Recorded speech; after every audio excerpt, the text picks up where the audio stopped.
তুলসীৰ তলে তলে মৃগপহু চৰে, তাকে দেখি ৰামচন্দ্ৰই শৰধনু ধৰে।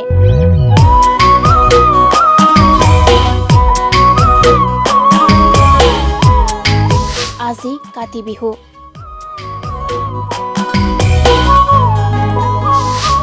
দুৰ্গোৎসৱৰ আনন্দৰ পিছতেই ৰাজ্যবাসীয়ে পালন কৰিব এপাহৰ কাতি বিহু।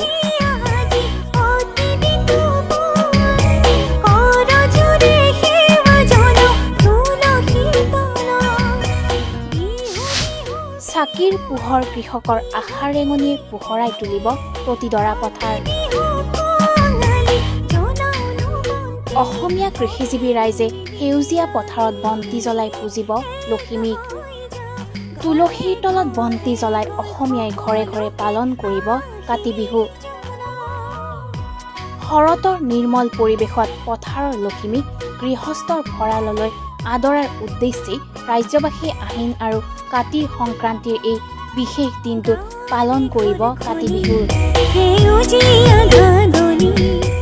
কিন্তু কি মহত্ব আছে আজিৰ বিশেষ দিনটোৰ? আজি সূৰ্য কন্যা ৰাশিৰ পৰা তুলা ৰাশিলৈ গতি কৰে। লগে লগে সূৰ্য আৰু পৃথিৱীৰ মাজৰ দূৰত্ব বৃদ্ধি পাবলৈ ধৰে। সেয়েহে তুলসীৰ তলত আৰু ধাননি পথাৰত চাকি জ্বলাই সূৰ্যৰ মহাশক্তিৰ পুনৰ উত্থান কামনা কৰে। এই বন্তি প্ৰজ্বলনক কোৱা হয় দীপদান। কৃষিজীৱী অসমীয়াৰ হিয়াৰ আমঠু কঙালী বিহুক লৈ পথাৰৰ ধাননিত অপকাৰী কীট পতংগৰ নাশ কৰি শস্যৰ শ্ৰীবৃদ্ধিৰ বাবে বন্তি প্ৰজ্বলন কৰি আকাশ বন্তি জ্বলাই লখিমী আইৰ ওচৰত প্ৰাৰ্থনা জনাই মংগল কামনা কৰিব।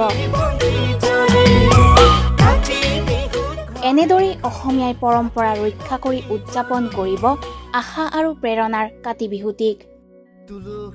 Bureau report, Raftaar 7 news.